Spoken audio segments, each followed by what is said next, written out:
Hi, and welcome to All Things Cozy with Gillian. And Matt, We are a bi weekly podcast about everything warm, soft, and comforting. This week, we're shoving the Christmas movies back up the chimney and trading busy, chaotic holiday cheer for calming winter watches. We want to stare in the wintry white abyss and disappear into coziness. And what better way to do that than with movies where nothing really happens, but with snow? We'll share which watches earn snowflakes from us, plus the winter coated snacks that stir up a flurry in our hearts. But before we sled into the discussion, let's check in with Cozy in the News. I'll throw the first snowball with my news story, which comes straight out of the Smithsonian's National Zoo.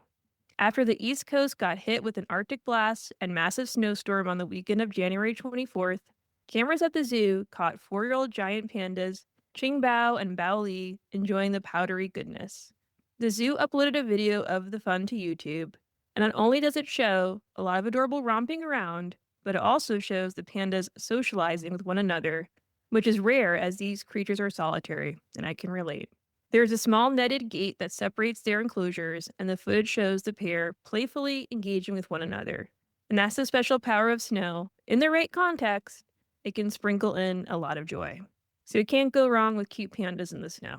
you really can't. Seeing pandas frolic in the snow and climb trees and then shuffle around with the dust powdering everywhere, and their clumsiness is so fun to watch. Like when the panda gets on one of the larger branches pretty high up and it just flops upside down, like hanging on by a thread, but it still manages to get out of the jam. But it's really cute to see them playing in the snow. Yeah, I think they're just tickled by it all. And by the time this episode releases, the snow will be melted, at least hopefully. But for a brief moment, there's the silver lining for the pandas, and they get to have a little extra fun. Absolutely. What's on your snowy news desk? Let me brush off the snow from here. My papers are wet, but I have a news story for us. And it's from CNN, which reports that a 2-year-old has set a Guinness World Record for youngest person ever to land snooker trick shots. Manchester's Jude Owens became the youngest person ever to make a snooker double pot, which is when you put two balls into different pockets with a singular hit from the cue ball. He's also the youngest person to make a pool bank shot, where you bounce the cue ball off one of the sides to hit a ball into a pocket. Here's what I find cozy because I don't know really anything about snooker. And sure, his technique might not be perfectly legal. He needs to stand on a stool or lay completely flat on the pool table to play it at all. And so it's just a 2-year-old like completely on his belly on the pool table with a cue. It's very cute. But don't be snookered in by his small size. This baby's a pool shark. Yeah, I think another cute part of this story is when he was interviewed and they asked him who would win in a match, him or his dad, and he said, "Me." Although his dad has been quick to clarify, like he hasn't beaten me yet, but Oh, okay. So yeah. there's a rivalry. I guess his dad is also in the league and makes sense. If you're setting up your 2-year-old to play snooker, you probably like it yourself quite a bit and have the access to a table and everything. So I thought it was just very cute though to see such a young star in the sport. Yeah, this would be my next question. How do you find himself around a pool table so often? Was he hitting up the bars? Like, but this makes a lot more sense. His dad's in the league. Yeah. That's an adorable news story. And now that we've shoveled our way out of the newsroom, let's settle in with our discussion on cozy winter watches. So I have to tip my Frosty the Snowman hat to Matt, who was inspired by the winter film Midwinter Break out February 20th and pitched this episode. Based on the novel by Bernard McLaverty, it follows a longtime couple who take a transformative trip to Amsterdam. The film promises to be compelling and meditative, an invitation to slow down and sit with a moment of reflection. It's the perfect recipe for these months between the holidays and spring. We want to pare back, get intentional, but make it cozy. While our picks might not be as critically acclaimed or thoughtful, to be honest, they're much zanier. They hone in on the beauty of movies that aren't really about anything. The lack of a cohesive plot gives us permission to quiet the noise, much like the blanketing calm of a blizzard. Before we break out our shovels, lots of shovel talk. Hey, we're under a lot of snow. We're in a cozy blizzard currently. Yes. So before we break out our shovels, let's talk about the characteristics we look for in a post holiday winter movie. Matt, what are you looking for? Well, first of all, Jillian, thank you so much for such a beautiful introduction. I feel like I am already in a safe shelter watching beautiful snowfall out my window. And that's the kind of vibe you want to sit in for this episode and share some movies that can help you have the energy or would be good watches, right? If you're also in a snowy environment or currently sheltering from a storm. So for me, more than anything, I need snow. And the starker the landscape, the better. Honestly, getting snow on film is a lot harder than it would seem. Like, it's not easy to photograph all the time. It can be hard to make it look like a complex landscape. But at the end of the day, like, it can also create such beautiful landscapes, whether that's like with a mountain range in the background or a coniferous forest powdered by snow, or a suburban neighborhood with rooftops all covered in snow and people trying to shovel their driveways and get through the winter. I really love winter movies that have that snowy atmosphere. And I guess that makes sense too, because I'm very orthodox in if it's around Halloween, I want to watch Halloween movies. I want to watch fall movies. When I'm in the winter, I want winter movies. I was talking to a friend about this episode, and they were like, "Oh, winter watches that make you feel cozy. Like, I love watching movies set in Italy or Call Me by Your Name when it's cold outside, so I feel warm." And I'm like, "Oh, I totally follow that logic. But for me, if it's cold outside, I also want my movies to be cold. I want them to match a little bit because I like connecting and relating the moment and the season. So I like it when winter movies have that snow and that feeling of cold. I'm right there with you. I don't want to watch anything summer or spring related in winter. Especially being in Los Angeles, we need to escape into that winter vibe because we just don't get it enough. That might be part of it too, which is that like we're a little deprived, especially from our childhoods where that was much more our environment. And so it feels cozy and more connected to me to the seasons when I am watching something in the winter that is set in the winter. And also the fashion. There's so many great opportunities for costumes. 100%. Yeah. The latest and greatest in winter wear for sure. I'm with you, like I said, on the snow stuff. But another important piece is that the narrative world has to be really compact and insular. So something I can hide away in. If you think about the Christmas season, there's just so many Christmas movies that it can feel really overwhelming. And all of the movies are pretty loud, from the decorations to just all the bustling and hustling and the cheer and all that. So I want a story I can really burrow into and that feels like really closely woven, maybe with only a few characters, not a lot of set changes. Maybe it's more of a personal kind of drama, only involves a few players and the plot's really interesting but tight. I was like thinking about this a lot. I had more trouble than I thought I would coming up with winter watches that kind of fit this bill, but I think we ended up finding picks that do encapsulate both of these sentiments. Yeah, well, especially yours, I would say. I think mine doesn't quite fit the bill for your compact and insular world as much because it involves so many characters, probably overstuffed in terms of characters for my movie. We'll get to that in a little bit, but I definitely agree with you though that like it's cozier when not only are we in shelter from the winter weather, but we're also intimately close to a small group of characters because that really does fit the winter vibe, which is we tend to be indoors. We tend to be seeing the people that we're closest to and around versus summer months where we're out and about. We're seeing people outside where it's comfortable to be outside. It's comfortable to move around. So it's more likely you'll see a wider variety of people than your own closer circle. So it makes total sense. And it's always, I mean, honestly, like the more compact and insular you get, the cozier you tend to get too. Yeah, we've kicked out the relatives. Yeah, only the OGs.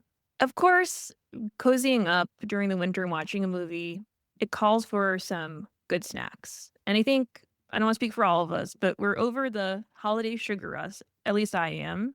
But we're not passing up the snacks entirely. Matt, what's on the menu for your wintry spread? As an AMC A-lister who I get to, yeah, Ooh, toot that honestly, it horn. is worth its weight in gold in Los Angeles, where a typical movie ticket here, brace yourself, people who don't live in New York or LA, is $18. When you're paying that much money just to go to a movie, the $27 a month, see four movies a week at any AMC sounds pretty good. And if I even see two movies, I'm saving money. It's been a lifesaver. I go to the theater guilt-free as an A-lister now. And near the AMC that I like to go to is a world market. And we tend to get snacks from there before we go into the theater. Shh, don't tell MC. I'm sending an email right now. And we bring those in, save a little money. And what's great about World Market is they have snacks from all over the world and different types of candies. And not too long ago, we came across in the checkout aisle these banana foam candies. And they took me back right to childhood because my grandma used to buy these and I used to have them with her. And they're called skumbananers. They're Swedish, meaning skumbananer, meaning foam banana. And the way they're described is treat yourself to a Swedish delight with a skumbanana, soft and chewy foam candies shaped like sweet little bananas covered in a thin layer of milk chocolate. They're just delicious. And I really like the chocolate version of them. You can get them just a regular banana flavor version, and you have the version that are the choco ones. I like the chocolate ones because you get all the banana flavor that you enjoy plus a little chocolate layer on top. The texture is so soft. It's like a cloud. It like melts in your mouth. It's such a pleasing candy texture. And it's perfect for the movie theater because you are not munching or making any noise. As a movie watch candy companion, it is a respectful choice. Yeah. I'm with you there on the anxiety because for example, when we went to that little fancy movie theater and we got the spicy tuna crispy rice, now Right. that is a loud munching, like the entire Crunching. theater can hear me and I get so And anxious. obviously, like popcorn is crunchy, but Yeah. typically when you're watching a popcorn flick or like a blockbuster, those movies are loud. It doesn't matter how loud you're munching. I don't hear my neighbors, they don't hear me, we're all happy. But when you go and see a midwinter Oscar nominee and it has all those quiet contemplative moments, I'm popping popcorn and all of a sudden the music stops and I'm holding it in my mouth, like waiting for it to soften, afraid to bite lest I ruin the tension of a scene because I'm crunching. And so I'm very mindful of like how much noise I'm making, even in my own head, because I'm like, I can't hear the dialogue over my own crunching. I hate eating popcorn when it's a quiet moment in a film. And the rustle of the bag Yeah, too. the rustle, all of that stuff. Oh my goodness, my mom, she loves butter in her popcorn. And so what she'll do is she's taken to bringing a plastic bag and putting the popcorn bucket in the plastic bag so that because she's had this happen to her where like the butter, she puts so much butter in the bucket that it might soak through the bottom of it. So there's like a plastic liner essentially underneath it. We don't want butter on your pants when you're watching a movie, but it's so loud because she's not only rustling, not just the popcorn, but also the plastic is now going Oh shh, shh, no, shh, it's like shh, a shh, shh. tart. Well, it's considerate of her not to. For herself, yeah, for her parents to not get butter on it. Anyway, I digress. These gluten-free confections have a delicious texture packed with rich flavor in every bite, and they've been made in Sweden since 1921. If you've never had them before, they're a lot like those foam circus peanut candy, and I even believe they're pretty much made the same way because let's be honest, circus peanuts also taste like banana, but it's that exact same texture of foam candy. So yeah, right now that's my like international candy of choice going into a movie theater. I think this is a great pick because I love the combination of banana simply with anything. I don't really like eating banana alone too much, but I love it when it's combined with something. Seems like a mini sundae. Yeah, a little bit. Yeah, you're right. It's like a little without the ice cream, but it's like an ice cream sundae. Exactly. I think I need this because I can't eat the peanut ones anymore because when I was little, I just kept on stuffing them in one peanut after another and I got really sick. I need an alternative. So this is a lovely pick. Mine is definitely the opposite of this and very crunchy, and it's pretty basic. I've been on recently a pretzels and hummus kick, and it's not those little thin pretzels that come in the pack with the hummus. I just like the Hanover twist, very traditional. I'll just be popping those in. There's a theme here, me popping food in quick succession, one after the other. And it's this nice heaviness of hummus. It's creamy. I just love it as a movie watching snack. I think it might be a little bit too heavy for spring and summer because I tend to load up on hummus and then I feel really full and it can be a lot. But in addition to that, what I've been doing is creating a little soup. So if I skip lunch for whatever reason, I'll quickly chop up some vegetables, my onions, and then make some pearled couscous. And I throw in some cannelli beans and vegetable broth, and I'll just have a little cozy mini soup. And it's very tasty, but not too filling, so I don't ruin my appetite for dinner.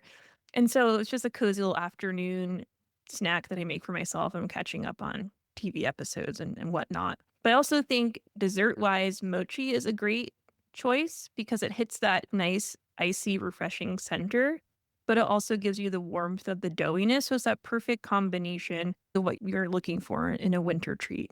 Yeah, it's a great choice. And it's, again, also very soft. You're not interrupting your listening. I mean, honestly, even when I'm at home, when I make popcorn at home, I will be like, okay, Matt, you need to slow down a little bit. You can't hear the dialogue. Or my husband will give me a look like, okay, man, it's a lot of crunching happening over there. Your choice is, I mean, this is a whole like 3-course meal here. Yeah. We have an appetizer. We're going into the main course. We got a dessert. The I pick full meal experience has really ingrained itself into you because now with movie watching, snacks don't cut it. You have to have the whole shebang. Yeah, I love eating and watching. Put me in front of the tube, You can't put a raw movie dog a on. movie anymore. You gotta, No, you really can't. If I'm not eating, I'm drinking something. yeah. That's where I'm at.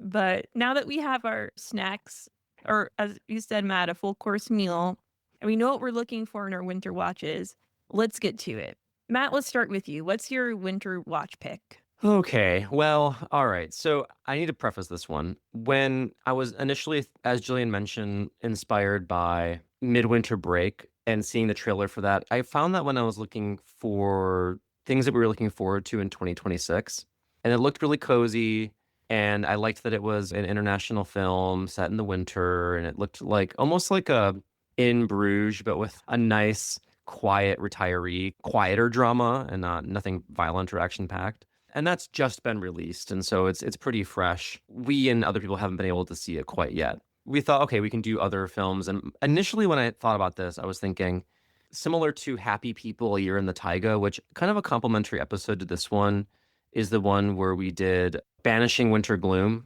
Okay, in yeah. 2023. Like we had covered topics like it's episode 128. If you're interested in going back to there, it's a great one to reference. We like talked about video games we like to play in the winter. There's some more winter movies. Winter's Watch, Happy People, You're in the Taiga. We did some hot chocolate recipes in that episode. It's a lot of fun. Oh, wow. Jillian's like, wow, that sounds like a better way of approaching it. But anyway, so Well, it's just wild the things that we have accomplished. I know, right? Go back and find those hot chocolate recipes. So I was thinking of that, like that kind of like stark winter, calming winter, where like we're really in the environment.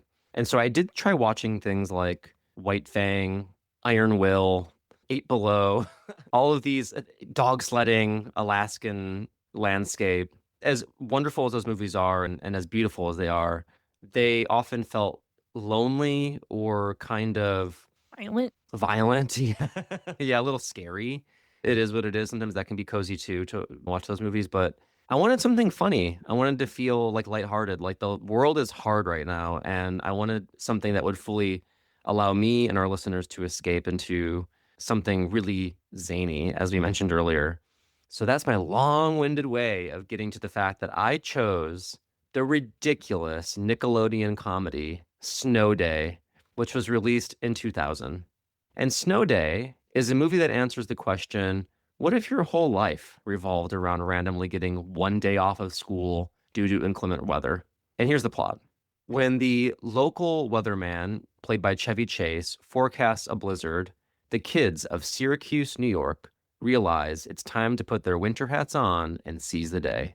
The weatherman's son, Hal, played by Mark Webber, who I recognized as one of the band members in Scott Pilgrim's band in Scott Oh, Pilgrim versus the World, is busy trying to pull stunts to chill with his crush, played by Emmanuel Shriequi.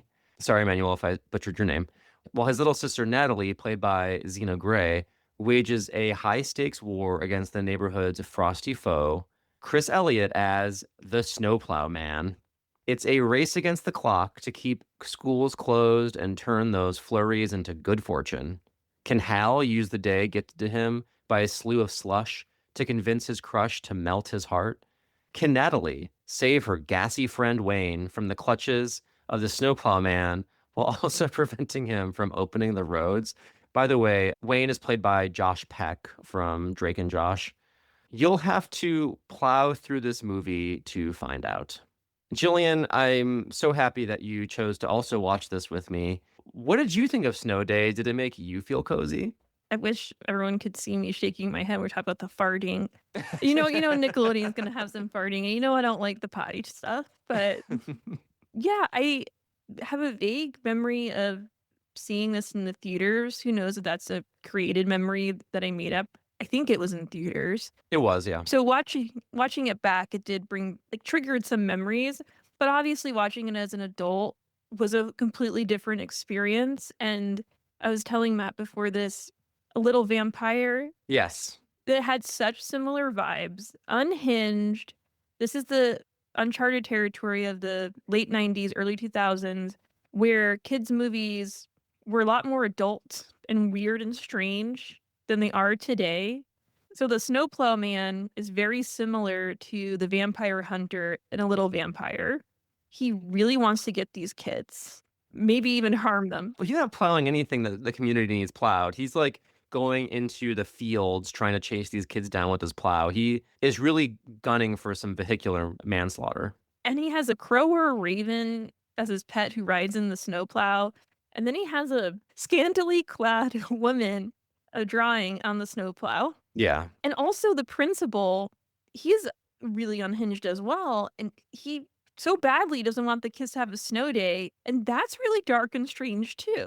I also don't think it's realistic. I think as an adult, you'd want to have a day off. Well, they kind of even waffle on that because there's a moment where he says to one of the brother who's in high school, because the principal doesn't have that kind of relationship with the high schoolers. Like they're all chill. He says to them like, "Hey, enjoying your day off," and then he goes like, "Oh yeah, like I'm having a great day off or whatever." When he passes them briefly, he acknowledges that like this is a day off for him too. But there's something about like the elementary school kids where he really wants those kids in school. He cares about their educations, Jillian. Yeah, giving this guy a hard time. He wants those kids Yeah. to learn. But yeah, the snowplow man is such a eerie figure. His teeth are stained. He's frightening. He's Yeah. frightening, and He's in a they totally different movie from everyone else. yes, he really is, and the kids even say, "Oh, the chains on his snowplow are made out of kids' braces." That's dark. But also it's the kind of funny thing that you hear and see in kids' movies, like, it's very imaginative and zany. It's been a while since I've seen it. I remember I saw this for the first time when it was on HBO, like, out of theaters, and it was playing on cable. I think I was in 6th grade when this movie came out, so I was pretty much the target audience for this. Yeah. If not a little older. And so what took me back really were the fashions. Like we're getting some nostalgic 2000s fashions, which are all the rage apparently now. So it'll look almost modern at this point. There's a lot of kind of ridiculous stuff happening in this movie. Like Hal's obsession with Claire, this popular girl at school. He's like spending all of his energy trying to woo her. But of course, like his best friend who's a girl has been right in front of him the whole time. And I'm gonna spoil this because like it's a kids movie. You'll see this coming from the first second you start watching it. When they kiss at the end and then they hold on it and then she stumbles away in the snow and it's like I think we held this shot a little too long. But it's a very snowy film as you can imagine. And I think they shot this in Alberta and it was very cold and it's real snow. There's some scenes with fake snow in it, but, like, for the most part, I think they shot it during the winter, and it's very, very snowy. It's covering everything, and everyone's just enjoying it, and it's every single winter sport you've ever imagined. People are ice skating, snowmobiling, sledding, snowball fighting, building igloos, terrorizing kids with snowplows. Like, anything you can imagine you're doing in a winter environment, they're doing. Yeah, it reminds me so much of that just excitement and hope that you'd have for a snow day. They encapsulated that so well. The little sister character I really related to, just trying to will the snow into existence and hoping for it so much. And when you think about it's just a day, just a one day and a whole lot of days, but is having a snow day just felt so important and necessary. And that childlike wonder of hoping for some magic. And I remember I would open my blinds and just before I opened it, I would stand there and be like, there will be snow out there. There will be snow. And so I could just totally relate to that. But I also think that is so interesting about the kids in this movie is that they're so obsessed with getting another snow day because they don't want the snowplow man to plow again. Not that he's doing much Mhm. plowing to begin with, but they're Right. afraid that they won't get that second day. And they're so hyper focused on that. They're not actually enjoying the snow day and playing. Jillian, you've really struck a chord there. Like, philosophically, those kids need to reflect on their actions. Like, they could have been enjoying their snow day and instead, in their pursuit of another one, have wasted it. Yes, There's something deep about that. and that's just what it's like to be a kid and young. You're wasting it until it was too late. I'm sure Nickelodeon had that in mind. You've nailed it. These kids are crazy about snow. The little sister and her friends save snowballs and put it in like an igloo cooler in the fridge for later. And they like periodically will pelt their principal with snowballs from last year or whatever. It's extremely madcap. And, Chevy Chase is in this and he, as he usually does, just stresses me out. But Jean Smart from Hacks is also in this as the mom. And when she came on screen, I was like, oh my God, it's Jean Smart. I was so Yeah. excited. Her whole arc is, of course, it's like a 90s, 2000s film. So she's a busy mom working and she needs to slow down and take care of the kids. That's her lesson she's got to learn. And stop answering the phone, mom. And so the snow day allows her the time to spend quality time with her littlest son, who his line delivery is so funny and cute. But what he's doing is disgusting. Like he's like a disgusting little kid. The stuff he's doing with soup, all of Oh, it. that Like I could sickened barely me. watch it. No, I couldn't watch it. Ugh. But anyway, when he started talking, it was cute. And at one point, I think this movie might have invented remote work. Because of the snow, Jean Smart can't go into the office, but she has a lot to do. So she's on her computer, her like HP Pavilion, like just like an old PC. And she's having a video conference with Chili from TLC. And that random cameo really got me. So weird. Expect those sorts of random moments. Beloved actors to pop up from here and there. Like Iggy Pop is in it as a janitor somehow. Just a lot of weird stuff happening in this movie, but I think it's funny. It's fun for the whole family too. It's a good family watch.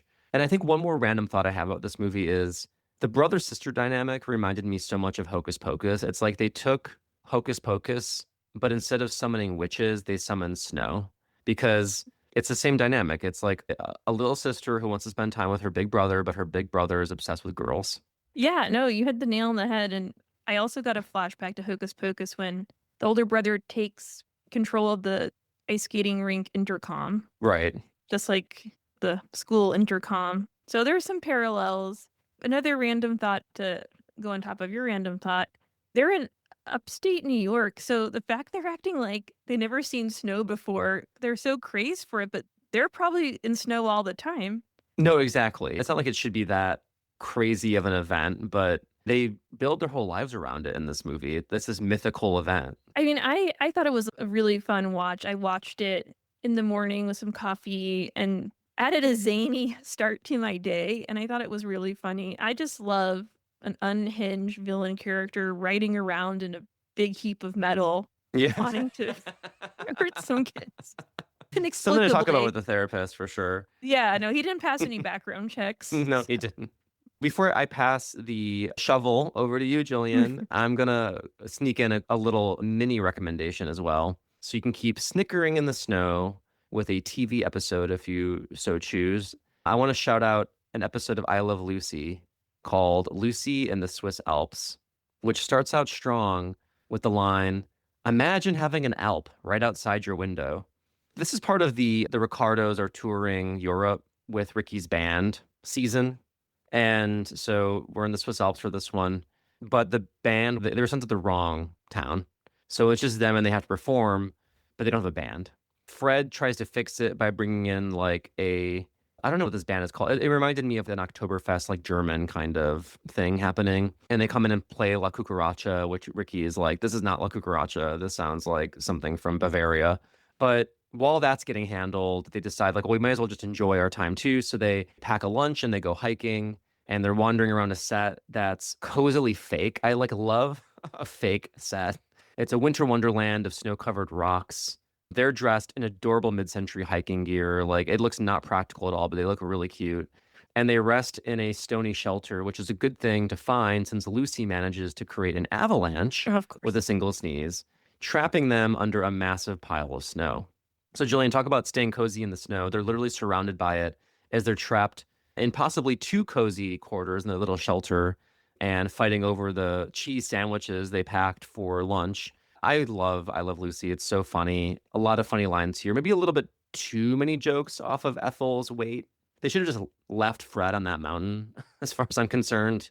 He can go, but still Really funny, a great time, and of course, they get rescued, and the local band saves the day, and the show goes on. Really cute episode of I Love Lucy that you can watch on Paramount Plus.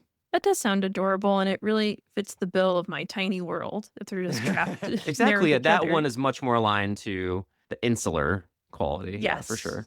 that's a great rec. Well, just like you prefaced your pick, I feel like I have to justify mine as well.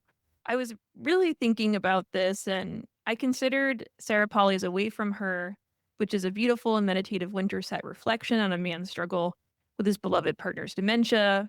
But then I remembered not mentally stable enough to rewatch that. I don't need to cry. And then I considered Ang Lee's film The Ice Storm, I and love that all those movie. stuff happens in that, including naughty stuff with Kevin Kline. Yeah, that's an intense movie. It's cozily compact, and I think it'd be great for a warm evening at home. It's like snooping in on your neighbors. But then, like you said, a lot of stuff happens that's intense, and I forgot the not so small detail that someone gets electrocuted at the end. It's been out for a while. I don't think it matters if I spoil it. So, all that to say, somehow I landed on 1993's Grumpy Old Men, which I had never seen before. And Roger Ebert's two-star review sold me, as he noted that the single woman character likes to careen around the neighborhood on a snowmobile. As you might remember, I've had a few rants about snowmobiles on the show. You kind of get your rocks up on a snowmobile and risk your life. So that really got me. It sounded delightfully unhinged. And this is very random, but since Black Phone 2 is surfacing, Nothing cozier than Black Phone 2. I noticed that Common Sense Media, because I wanted to see if it was offensive, because two grumpy old men, I was like, I don't want to get into anything like really dicey. So I went on there and noticed that the horror film about kidnapped children, Black Phone, has 3 stars because it has meaningful storytelling.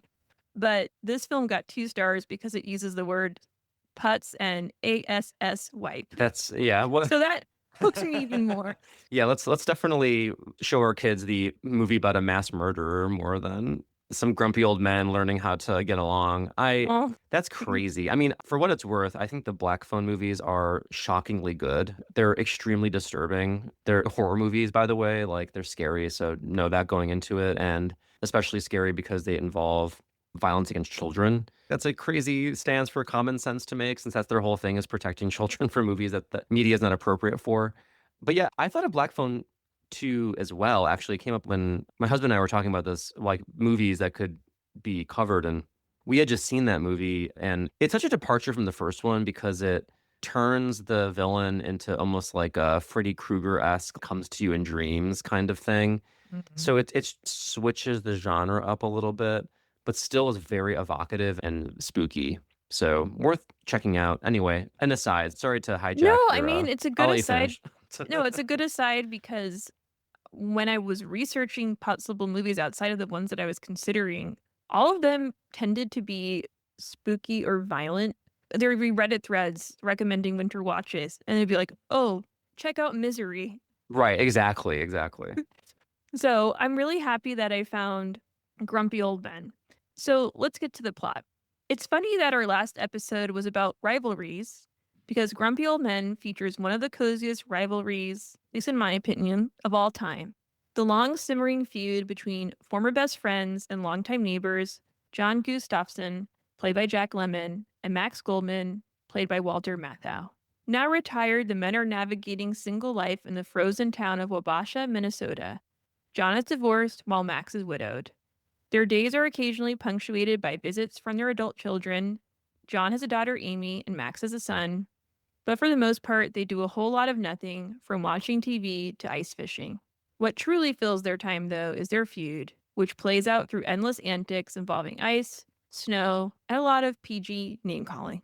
We eventually learn the deep freeze between them dates back to high school when John, quote unquote, stole Max's girlfriend, the woman John went on to marry. John insists that he was unhappy and that Max ultimately ended up with the right person anyway, but the hurt lingers even decades later. Their rivalry gets a jolt when Ariel, played by Anne Margaret, a single, red-headed free spirit, moves into the neighborhood. She announces her arrival by snowmobile, which she inexplicably enjoys riding around the block. All we really know about Ariel is that she's from California, her husband has died, and she likes to steal people's mail. Both men are instantly gaga over her, and Ariel brings out a burst of warmth to a community where John and Max are grappling with aging and loss. Of course, Ariel comes between them, but will their friendship stay on ice or finally thaw? Matt, take it away. What are your thoughts? Grumpy Old Men is a movie that looms large in my family. This movie was always on. I felt like we were constantly rewatching the VHS or something. Maybe it was just on TV a lot, but I felt like this was everywhere. This was like a big movie in I my missed it. house. And so this brought me right back to my childhood. And I love this movie. It is very cozy, fun, warm, goofy, and warm spirited and kind hearted. I think this is the perfect choice for a cozy winter watch that's a comedy and isn't like some kind of like dark, serious horror or adventure movie. I love this pick, Jillian. I rewatched it just to kind of reacquaint myself with it because it had been a long time. And it's rentable if you pay, or it's on the Internet Archive if you're down for watching a grainy VHS recording of when it aired as a movie of the week on CBS in 1997. I thought that way to view it, though, was extra cozy because it, again, brought me back to being a kid. But two more things. You get the commercials, which apparently we had to advertise for cheese. There's a cheese commercial, and it was like, not sure what to eat for dinner? Try cheese. And it was just a generic cheese commercial, which I loved. Big Dairy working again. The other part of that that I really liked was the dubbing for like the censorship of the curse words, where everyone was constantly being called a butthead, a butthead egg sucker. Those were a lot of the overdubs that were used. My personal favorite was Jack Lemmon exclaiming, "Crime in Italy." And I just love it when like a censored dub makes no sense. So that made it extra cozy. But wow, yeah, you're in this intimate setting of these old men's homes. Like you can smell it. You can smell this film. And if you're not in one guy's home, you're in the other, or they're like small street shoveling the snow or ice fishing with them. Like it's a great winter watch. Like you mentioned, Ad and Margaret snowmobiles onto the scene, mixes everything up. She is a manic pixie dream grandma. You can't oversell how unhinged she is. She So unhinged. barges into Jack Lemmon's house and is essentially like, I need to use your bathroom, not because I want to use it, because I want to look at it. And starts to like judge his character in kind of a flirty way moving forward from that.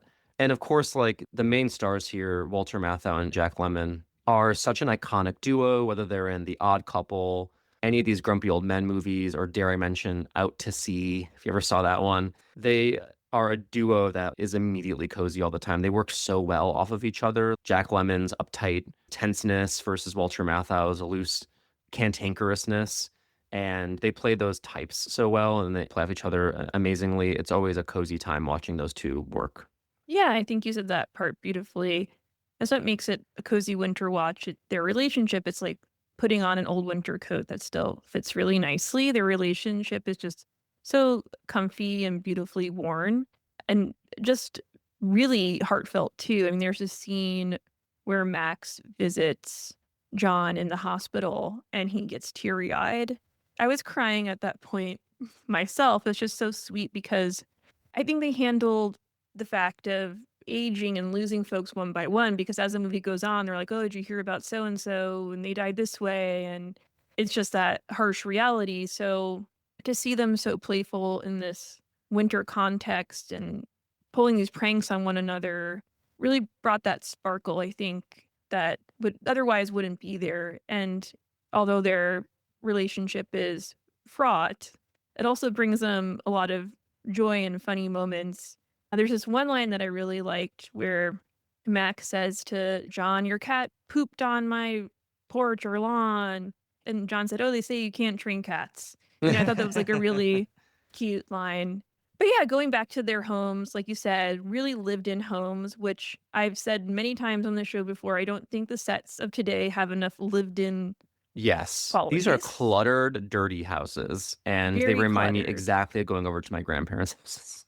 And it has this I don't know how to describe, but it has this winter light. The lighting in the homes just Yeah. remind me of what it's like to be an evening in winter. And then you only, like you said, are in their homes, you're in the neighborhood snowmobiling, then you're in their ice fishing houses, which I didn't know. I feel very uneducated about ice fishing. I didn't know they decorate the ice fishing homes, the shacks where you ice fish. I'm with you. Like, what I know about ice fishing is pretty much limited to this movie as well. So if they're doing it here, I'm believing it. And that was really cozy and sweet. They had little photos on the walls, and I thought it was really cute. And then the shop where they buy bait. I think those are the literal 3 places that we go and cycle through.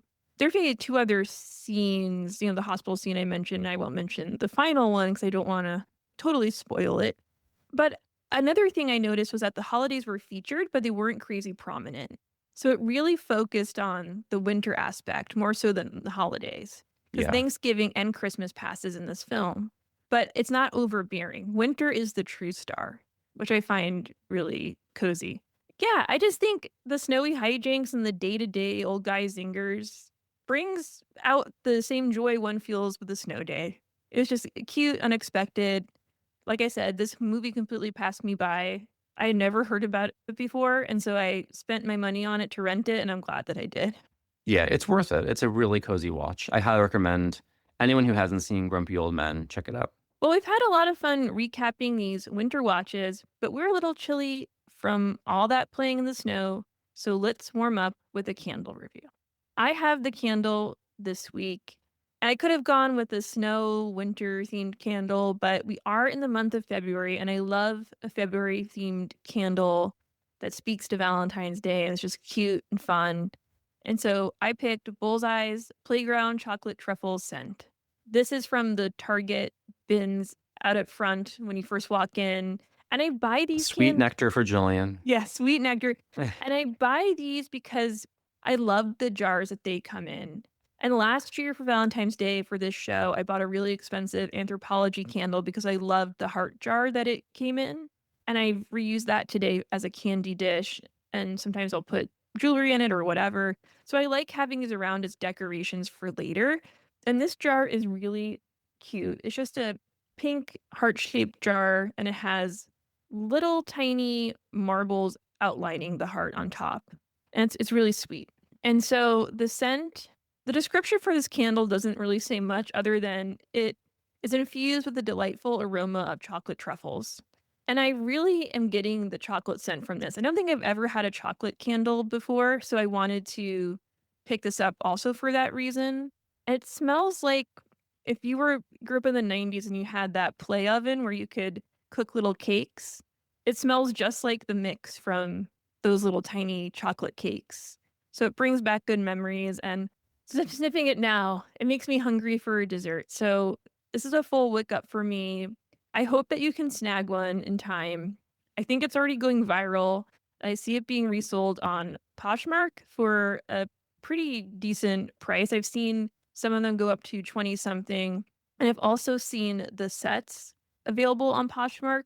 So for a set of 4, because they have all the different sets, it's $27 if you want to get the full set. And that includes the pink champagne, the candy shop, and the strawberry sugar. And they're all shaped the same in the same type of cute jar, but they're just all different shades. So one's white, one's a lighter pink. Pick your poison. This is, like I said, a wick up for me, and it only costs $3 for 3 ounces. Maybe that's not a deal. I'm not that financially savvy. Hey, Valentine's Day may have passed, but we can still write a Valentine to ourselves by treating ourselves to a chocolate or candy scented candle. Yes, and you can use these dishes. I think that's why I like to flag these ones, because once you pop out the wax, they're a cute decoration and you get it on the cheap. You can reuse it. There you go. 2 birds. 2 birds. Well, our noses are filled with the scent of chocolate truffles, and we're spent from all those snowball fights and riding around on Ariel's snowmobile.